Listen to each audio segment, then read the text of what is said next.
Aleluia. Aplauda o Senhor nessa manhã, meus amados. Você é amado pelo Pai. Você tem um Deus que cuida de você. Aproveitando que nós nos encontramos de pé, vamos fazer a leitura da Bíblia. Eu gostaria que você abrisse a sua Bíblia em Gênesis, no capítulo 6, versículos 17 ao 22. Você na sua casa também, acompanhe conosco esse texto de Gênesis, capítulo 6, versículo 17 ao 22. O Senhor, Ele havia decidido em seu coração exterminar a humanidade. Havia decidido que a iniquidade havia chegado a um ponto em que a justiça dele precisava tomar uma ação. E ele encontra um homem justo, ele encontra Noé. E aí em determinado momento ele chama Noé para essa missão de construir uma arca que salvaria uma pequena parcela da humanidade, que era a sua família. E no versículo 17 em diante de Gênesis 6, ele diz assim: preste atenção, em breve cobrirei a terra com um dilúvio que destruirá todos os seres vivos que respiram. Tudo que há na terra morrerá. Com você, porém, firmarei minha aliança. Portanto, entre na arca com a sua mulher, seus filhos e as mulheres deles. 19. Leve na arca com você um casal de cada espécie de animal selvagem doméstico, um macho e uma fêmea, para mantê-los com vida. Um casal de cada espécie de ave, de cada espécie de animal e de cada espécie de animal que rasteja pelo chão, virá até você, para que os mantenham com vida. E aí no 21 ele diz: cuide bem para que haja alimento suficiente para a sua família e para todos os animais. E aí no 22, Noé fez tudo exatamente como Deus lhes havia ordenado. Pai, nesta manhã eu te agradeço pela oportunidade que o Senhor nos dá de meditarmos a respeito de quem Tu és, daquilo que Tu fazes por nós e daquilo que nós somos em Ti. Que esta palavra ela possa alcançar os nossos corações, nos consolando, nos confortando, Senhor, e nos exortando, para que nós possamos ser aperfeiçoados em toda boa obra, Senhor, para que possamos ser alcançados, Senhor, em um nível novo de justiça, Senhor, de graça e de favor. Abençoa-nos nesta manhã, em nome de Jesus. Tome seu assento nesta manhã, meus amados. Como eu falei, esse é um texto em que nos mostra o juízo de Deus sobre aquele tempo. A humanidade havia chegado a um nível de iniquidade, de impiedade, de pecado, de transgressão diante dos olhos de Deus, que a justiça de Deus ela não poderia mais suportar aquilo. E o motivo pelo qual me levou, irmãos, a meditar nesse tema com vocês, se eu pudesse dar um nome para esse tema, eu daria o nome de construtores de arca. Nós todos nesta manhã temos que sair daqui, sabemos que nós temos uma missão em Deus. Nós que um dia fomos chamados por Deus e fomos alcançados pela graça do Senhor Jesus, nós temos uma incumbência. Assim como Noé, ele teve a incumbência de construir uma arca que pudesse levar a salvação para aqueles que estavam próximos ao seu redor, que eram a sua família, mas também trazer salvação para a criação de Deus aos animais. Você nesta manhã está numa jornada de construção de uma arca que vai trazer salvação, vai trazer libertação e vai trazer cura, não apenas para a sua família, não apenas para a sua parentela, mas para as pessoas que estão ao seu redor e para a criação de Deus, para as boas dádivas que Deus colocou nessa terra. E o que me trouxe ao coração essa mensagem nesta manhã foi porque ontem nós estávamos aqui na vigília, e talvez algum de vocês que estavam na vigília estão aqui nesta manhã ou nos assistindo da sua casa. E enquanto a gente estava aqui adorando, louvando ao Senhor neste templo, lá fora caiu uma chuva. Só que essa chuva, irmãos, ela era imperceptível para nós que estávamos aqui dentro. Enquanto nós estávamos adorando, enquanto nós estávamos louvando, né? Enquanto nós elevávamos a nossa alma em adoração a Deus, lá fora chovia. E eu só descobri que chovia quando eu fui ali fora beber água e eu vi alguns jovens, né, que estavam no relief, eles estavam desde 8 terminou às 10, aí eles saíram para um lanche, enquanto começou a vigília. E quando eu fui beber água, por volta de 1 hora depois que já tinha começado a vigília, eu vi os jovens chegando molhados. E eles corriam para se proteger da chuva. E na mesma hora, Deus trouxe ao meu coração falando underline. Tá vendo? Enquanto você estava aqui dentro, você não sentiu os efeitos da chuva. Enquanto você estava aqui adorando e louvando, você não foi alcançado pela chuva, ela não te molhou, ela não te alcançou. E eu não quero fazer alegorias dizendo que a chuva, né, é algo ruim, não. Mas enquanto nós estamos, irmãos, diante da presença do Senhor, quando nosso coração está firmado em Deus na adoração, as circunstâncias adversas ao nosso redor, elas não têm o poder de afetar a nossa vida. Noé, enquanto ele estava dentro da arca, irmãos, tudo ao seu redor, tudo à sua volta, era morte, era desespero, era desalento. Mas enquanto ele estava na arca, cumprindo o que diz Gênesis capítulo 6, versículo 22, dizendo: Noé fez tudo exatamente como Deus lhe havia ordenado. O mundo pode estar se desfazendo, o mundo pode estar desabando, entrando em desespero, chorando amargamente pelas perdas, mas enquanto você estiver em Cristo, enquanto você estiver na arca do Senhor, que é o nosso Senhor Jesus, meu amado, as circunstâncias adversas ao seu redor, elas não têm o poder de influenciar o que acontece na sua vida. O desespero, o desemprego, o desalento, o temor que circunda o mundo, ele não chega na sua casa. Sabe por quê? Porque você é um construtor de uma arca, e você, quando obedece, quando você ouve e cumpre o seu propósito em Deus, você não apenas se salva, você não salva apenas a sua família, mas você salva a criação de Deus. A boa obra do Senhor, ela vem te alcançar, e você é um protetor. Assim como Noé, meus amados, ele foi um mordomo, e ele teve que, olha no versículo 21, o Senhor, ele diz para ele construir a arca, e no 21 ele diz: cuide bem para que haja alimento suficiente para a sua família e para todos os animais. Deus, nesta manhã, ele chama a mim e a você, que estamos nessa jornada de construir uma arca para proteger o legado do reino. Ele nos chama, nós que um dia aceitamos a Cristo e que nos submetemos ao sacrifício maravilhoso de Jesus. Ele vira para nós, para mim e para você, e diz: ei, você é salvo, você é abençoado, e você tem dado os ouvidos às minhas palavras. Portanto, eu te levanto nesta terra como um salvador para as vidas que estão perdidas. Deus, nesta manhã, ele nos chama, meus amados, para construirmos algo pelo reino que seja duradouro, e não apenas duradouro, mas que seja a solução para os problemas deste mundo. As pessoas, elas podem escolher ou não entrar na arca, porque enquanto Noé, ele construía a arca, né? E aí a gente vê no capítulo 5, no versículo 3, no capítulo 6, versículo 3, quando a maldade havia tomado uma proporção tão grande que as pessoas estavam insensíveis e não davam mais ouvidos à voz do Senhor. E aí no versículo 3 o Senhor diz: então o Senhor disse: meu espírito não tolerará os humanos por muito tempo, pois são apenas carne mortal. Seus dias serão limitados a 120 anos. Alguns alegam que esse versículo diz respeito que Deus estava colocando um limite na longevidade dos seres humanos, porque até então a gente vê Matusalém, né, que foi avô de Noé, ele viveu 969 anos. Lameque, pai de Noé, ele viveu aproximadamente 777 anos e morreu. Então a humanidade, ela vivia muito tempo, né? O ser humano vivia muito tempo. E quando a gente lê esse versículo, alguns teólogos dizem que Deus estava dizendo que ele limitaria o ciclo de vida dos humanos. Outros dizem ainda que isso diz respeito ao tempo que Deus, ele utilizaria para mandar o dilúvio. É como se Deus tivesse virado e falado: olha, a partir de agora, daqui a 120 anos, eu trarei o juízo.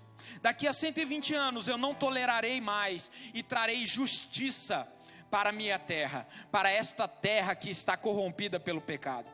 As duas interpretações podem ser utilizadas, mas a segunda, segundo os teólogos, ela é a mais correta, né? Porque a gente sabe que mesmo depois do dilúvio, as pessoas viveram mais do que 120 anos, né? A longevidade ela começou a reduzir, né, drasticamente por causa dos nossos hábitos alimentares e etc. Mas também porque Deus ele fez essa limitação. Mas costuma-se dizer que esses 120 anos que o Senhor falou foi isso. Daqui a 120 anos eu trarei juízo, eu trarei justiça. E muitas vezes a gente pensa, quando a gente ouve falar do juízo de Deus, a gente fica com medo, porque a gente não se acha merecedor e acha se Deus trouxer o juízo, nós certamente pereceremos. E de fato, meus amados, se Deus trouxesse o juízo e nos retribuísse segundo as nossas próprias ações, as nossas próprias obras, ai de nós, como diz o profeta Isaías. Mas eu tenho uma boa nova para você.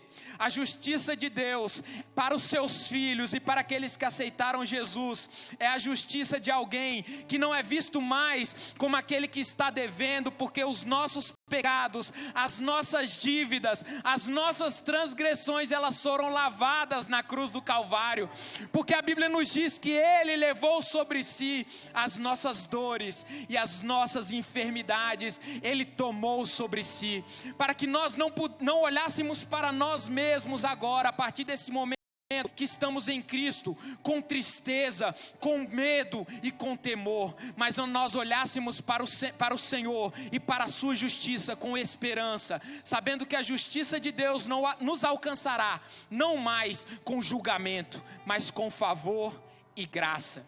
Você tem sobre a sua vida, meu amado, você que é um construtor de uma arca poderosa, você tem sobre a sua vida o favor de Deus, você tem a graça do Senhor, porque sabe o que levou Deus a poupar Noé? Nos versículos anteriores, Deus disse, no versículo 5, versículo 5 do capítulo 6, o Senhor observou o quanto havia aumentado a perversidade dos seres humanos e viu que todos os seus pensamentos e seus propósitos eram sempre inteiramente maus. E o Senhor se arrependeu de tê-los criado e colocado sobre a terra. E aí ele diz, que isso lhe causou imensa tristeza no Senhor. No 7 ele diz, eliminarei da face da terra a raça humana, sim, e também destruirei todos os seres vivos. Quantas palavras duras, irmãos, de tristeza, mas por trás do juízo de Deus, nós vemos a esperança brotar. Nós vemos em Noé a esperança do juízo de Deus se transformar nisso que nós estamos aqui hoje. Você é fruto de alguém que lá atrás alcançou o favor de Deus. E sabe o que isso significa, meus amados? Que através de você, outras pessoas alcançarão o favor de Deus, outras pessoas serão alcançadas por aquilo que Deus vai ver na sua vida e por aquilo que Ele vai realizar na sua vida, porque em Cristo Jesus nós somos chamados não apenas para a salvação da nossa alma, mas levarmos a salvação, a cura e a libertação para o mundo que está em trevas. Noé, ele construiu uma arca não apenas para ele, não apenas para a sua família, mas para a boa obra que Deus já tinha preparado. E sabe qual é a boa obra? É o seu parente que está nas drogas hoje, é o seu marido que está em infidelidade. Você, como uma serva que ama e entende o seu propósito, continua orando e esperando. É o bom propósito pelo seu filho que não te obedece mais e que está andando com más amizades. Ei, meu amado, construa nesta manhã uma arca em obediência ao Senhor, uma arca que seja revestida por dentro com o Espírito Santo. As tribulações e essas águas do dilúvio e do juízo da justiça de Deus não te alcancem, mas que você possa flutuar por cima das tribulações, pois é isso que o Espírito Santo faz por nós, meus amados. Ele nos faz andar por lugares altos, de modo que as águas da justiça e da tribulação, elas não nos fazem sucumbir, mas nos fazem andar por sobre as águas. Ela não nos submergirá, mas nós passaremos por elas em nome de Jesus. Então nessa manhã, você é chamado, aplauda o Senhor. Eu fiquei muito empolgado com essa mensagem ontem à noite, meus amados. Porque quando eu vi os jovenzinhos correndo, eu falei, nossa, eu poderia estar molhado também. Mas eu não estou, mas eu estou cheio da presença de Deus. Eu estou aqui diante do Senhor, louvando e adorando o nome dEle. E a chuva que está caindo lá fora, ela não tem poder sobre mim. As tribulações, elas não podem alcançar aquele que está em Cristo. De forma que o Senhor Jesus, Ele diz em Mateus 5, 11 e 12, você que tem construído a sua arca. E aí a gente pode fazer essa comparação. O que é a arca? A arca é o seu próprio corpo, em que você o santifica, em que você o prepara, através da leitura, da palavra do Senhor, através do jejum e da oração. E eu tenho algo, irmãos, para compartilhar com os irmãos, que eu já compartilhei com a minha esposa e a minha mãe. Desde que eu entrei na comunidade das nações e Deus, Ele restaurou a minha vida e me trouxe, novamente a alegria da salvação. Constantemente, durante a minha caminhada, quando eu estou de bobeira em casa, me bate uma tristeza muito forte no coração. Eu não sei se os irmãos já tiveram isso, mas a minha vida está boa. Eu estou feliz, estou com os meus filhos fazendo culto doméstico, estou com o emprego garantido, a minha esposa está trabalhando como ela queria, meus filhos estão abençoados, inteligentes, saudáveis, eu não estou doente, estou com saúde, tudo na minha casa vai bem. E de repente vem uma tristeza que toma conta do meu coração, e eu não sei a causa, mas eu sei que é espiritual. E isso, irmãos, é algo que me alerta, me dá uma noção de que é o momento em que eu preciso jejuar. Uma vez por semana eu já jejuo, mas quando eu estou em casa e de repente vem aquela tristeza tentando tirar de mim a alegria que Deus colocou no meu coração, por aquilo que o Senhor fez por mim, eu sei que isso é uma batalha espiritual. Eu sei que é o momento em que eu tenho que revestir as paredes internas do meu coração com jejum e oração e falar: ei tristeza, ei mundo espiritual, você não tem poder sobre o meu coração, você não tem poder sobre a minha mente, porque eu estou bem, eu estou feliz, e você não tem legalidade sobre a minha vida de me trazer essa tristeza, porque todas as coisas na minha vida caminham bem. E aí Deus, eu não sei se é o inimigo, e vem e coloca no meu coração: e se as coisas estiverem ruins? E se a enfermidade chegasse sobre você? E aí o Espírito Santo me faz lembrar de Mateus capítulo 5, versículo 11 e 12, talvez você passe pelo mesmo, e eu quero que você ouça esse texto, quando o Senhor Jesus, Ele diz: felizes são vocês, quando por minha causa sofrerem zombaria e perseguição, e quando outros, mentindo, disserem todo tipo de maldade a seu respeito. E aí o Senhor fala, alegrem-se e exultem, porque uma grande recompensa os espera no céu. E lembrem-se que os antigos profetas foram perseguidos da mesma forma. Ei, meu amado, eu como construtor da minha arca, eu preciso estar atento para não deixar o interior do meu coração ser impactado pelas águas da desesperança, pelas águas do destemor ou pelas águas da tristeza. Eu revisto o meu coração com a palavra de Deus. Eu revisto o meu coração, a minha arca e a minha mente com aquilo que Deus tem colocado na sua palavra para mim, dizendo: no mundo tereis aflições, mas tende bom ânimo, pois eu venci o mundo. Então, quando essas tristezas e esses sentimentos negativos, eles tentam bater na porta da minha arca, eu lembro: ei, coração, acalma-te, porque você tem um Deus que cuida de você.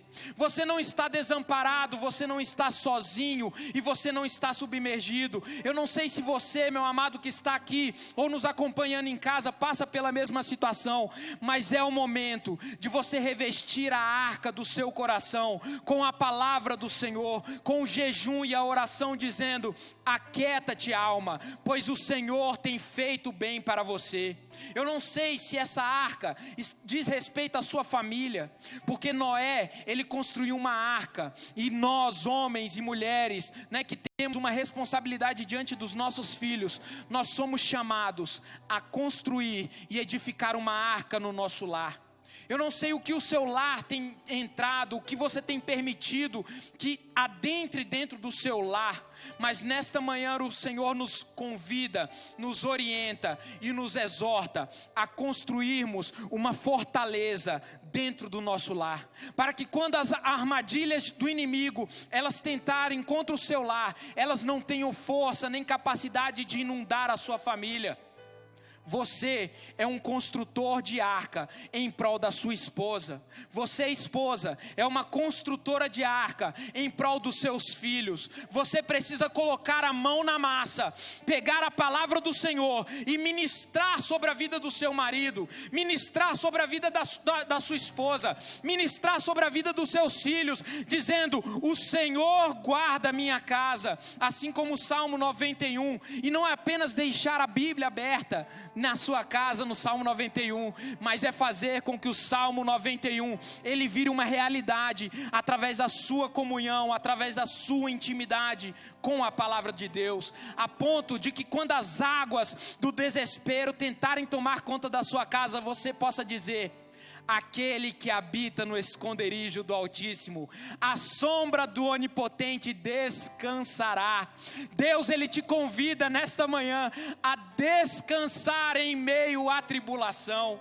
Deus, Ele está te chamando para que a sua arca esteja tão sólida, tão protegida, tão segura, que você vai conseguir dormir em meio ao caos. A paz, que a gente costuma dizer, não é ausência de conflitos, não é você não ficar triste, não é você não ser perseguido, não é você não perder o seu emprego, mas é em todas essas situações, você saber que você está protegido, que você está guardado, e que você tem alguém que ama você, que não te desampara, e que está disposto a abençoar a sua vida. Nesta manhã eu tenho alguns passos a respeito de como construir a arca, né? E aí eu peguei um modelo na minha Bíblia aqui, né? E as medidas dela, no capítulo 6, versículo 15 de Gênesis, fala sobre o tamanho, né? No original fala em côvados, mas nessa nova versão transformadora ela fala em metros. E diz assim: a arca deve ter 135 metros de comprimento. Eu acho que é maior do que essa igreja, né, pastor? 135? Aqui só tem 60? Meus amados, olha lá para o fundo da igreja, né? Essa igreja aqui só tem 60 metros. A arca que o Noé construiu tinha 135, ou seja, mais do que o dobro dessa igreja, né? É bem grande. E aí ela continua dizendo: 135 metros de comprimento, 22,5 metros de largura, então é bem mais largo. Eu sou péssimo para essa questão visual, mas eu não sei quantos metros tem aqui. O senhor sabe, pastor? 12 só.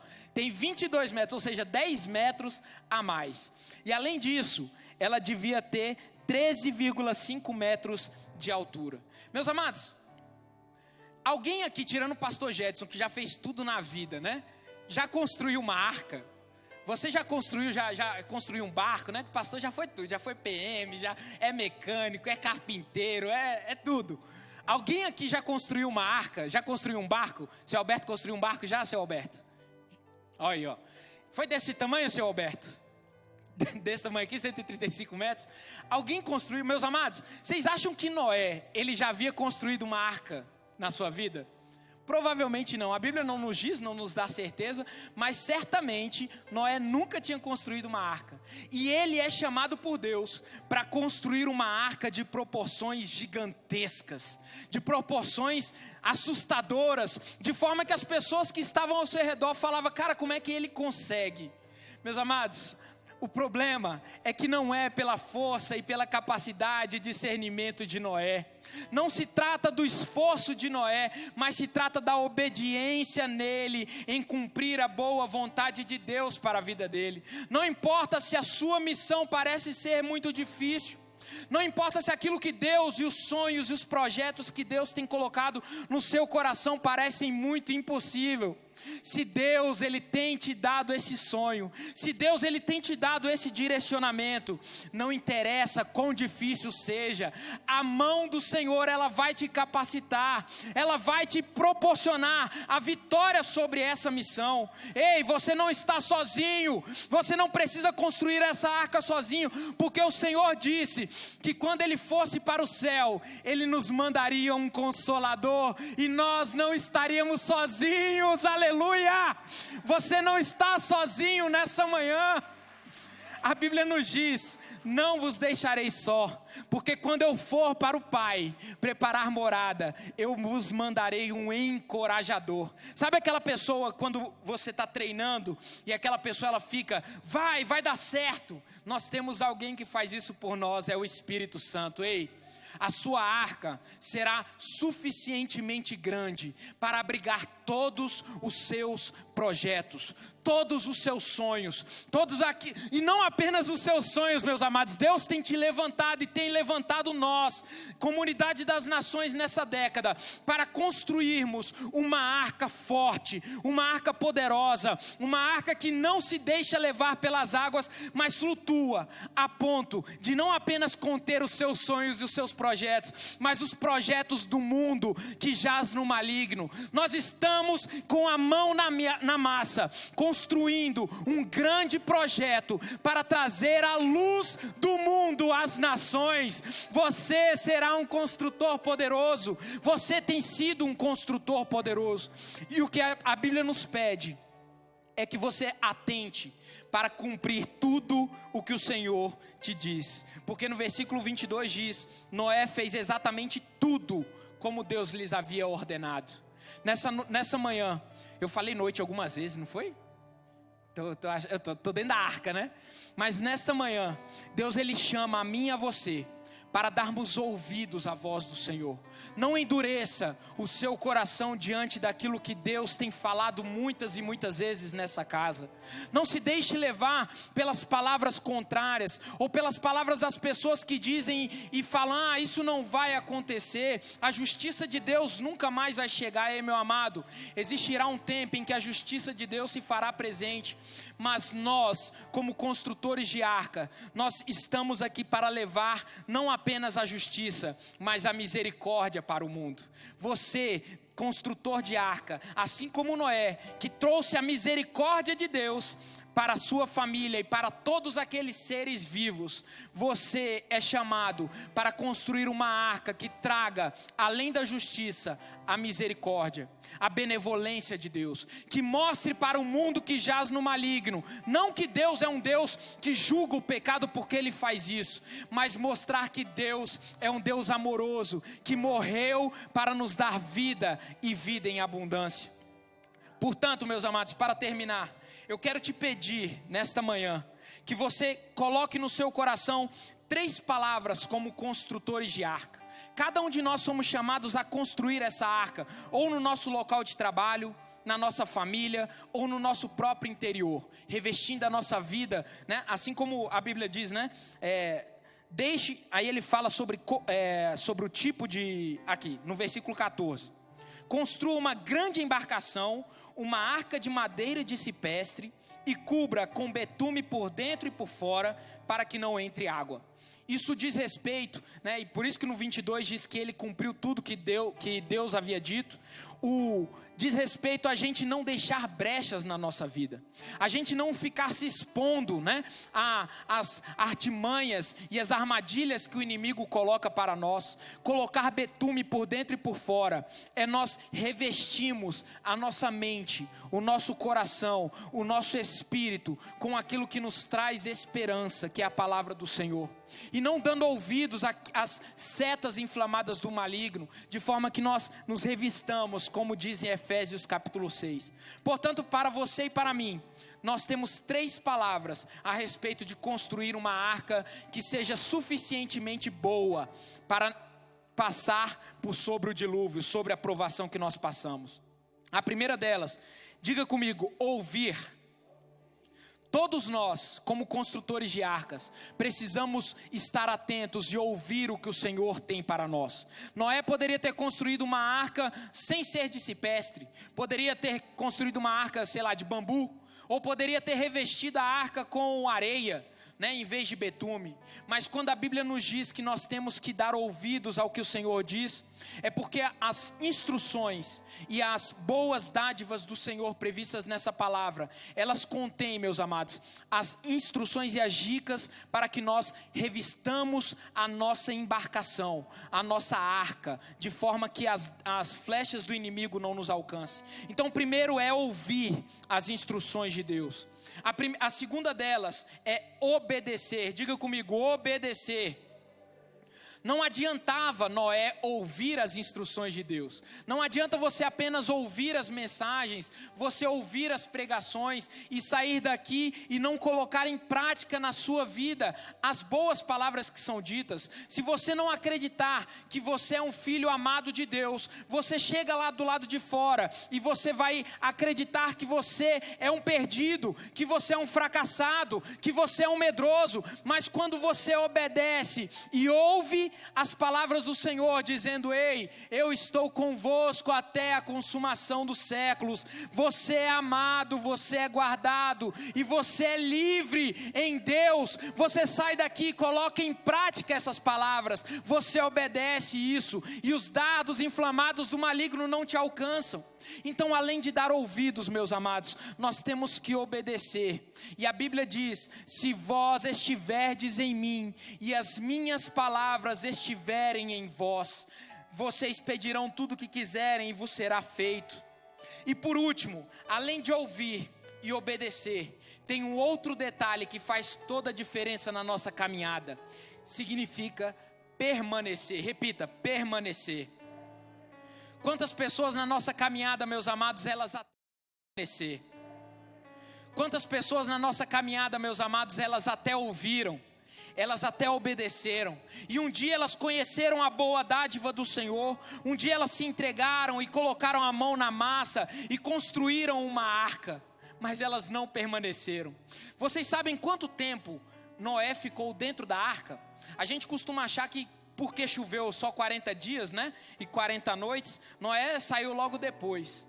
Mas a chuva durou 40 dias e 40 noites. Depois disso, eles ficaram mais quase 10 meses para que as águas do dilúvio abaixassem. E ao todo, meus amados, Noé, ele permaneceu dentro da arca durante 371 dias. A Bíblia diz que quando ele completou 600 anos, começou a chover sobre a terra. E quando ele completou 601 anos, foi quando ele saiu da arca. Noé, ele permaneceu 371 dias dentro da arca. Sabe o que eu consigo enxergar com isso? Noé, ele poderia ter ouvido, ter obedecido, mas para que ele conseguisse a plena salvação, a plena libertação e a cura para a sua família do juízo de Deus que veio sobre a impiedade da humanidade, ele precisou permanecer. Nessa manhã nós somos convidados a permanecermos diante das boas promessas que Deus tem nos dado. Não deixe, meus amados, que a chuva que cai lá fora, ela te deixe desanimado, ou ela tire você do centro da vontade do Senhor, mas que você permaneça na boa obra que o Senhor tem dado, colocado nas suas mãos. Não desanime diante das palavras contrárias, da zombaria dos outros, das pessoas que dizem que servir a Deus não adianta, porque você sabe a boa obra que Deus tem feito na sua vida. Você tem visto a boa mão de Deus estendida sobre a sua família, e ainda que você passe por dificuldades, ainda que entre farpas no seu dedo enquanto você constrói, ainda que enquanto você está no processo de passar betume, você fique martele o seu dedo, ou você passe por dificuldades, saiba que essas dificuldades, elas estão te preparando para que você não seja alcançado pela tribulação e pelo dilúvio e pelos dados inflamados do maligno. Essas provações que você passa, elas são a capacitação para que você viva em segurança diante do Senhor. De forma que os mártires do Coliseu, uma das coisas que eu citei, assim que eu cheguei aqui na Comunidade das Nações, eu botei um texto no Instagram dizendo: o que você acha sobre os mártires do Coliseu? Eles venceram ou perderam por terem sido suas vidas ceifadas diante da perseguição? E muitas vezes eu costumava achar que eles perderam, porque a gente diz, né, aqui, que Deus vai nos livrar dos nossos problemas, que Deus vai nos livrar das nossas dificuldades, e eu creio nisso, irmãos, com uma fé inabalável, de que Deus, Ele está conosco em todos os momentos, pronto para nos livrar da cova dos leões, pronto para nos livrar da fornalha ardente, pronto para nos livrar de toda perseguição. Mas ainda assim, aqueles homens se submeteram voluntariamente à perseguição e à morte e ao Coliseu, porque eles sabiam, meus amados, que aquilo que eles tinham não era algo apenas para essa terra, como diz Mateus capítulo 5, felizes são vocês, quando por minha causa sofrerem zombaria.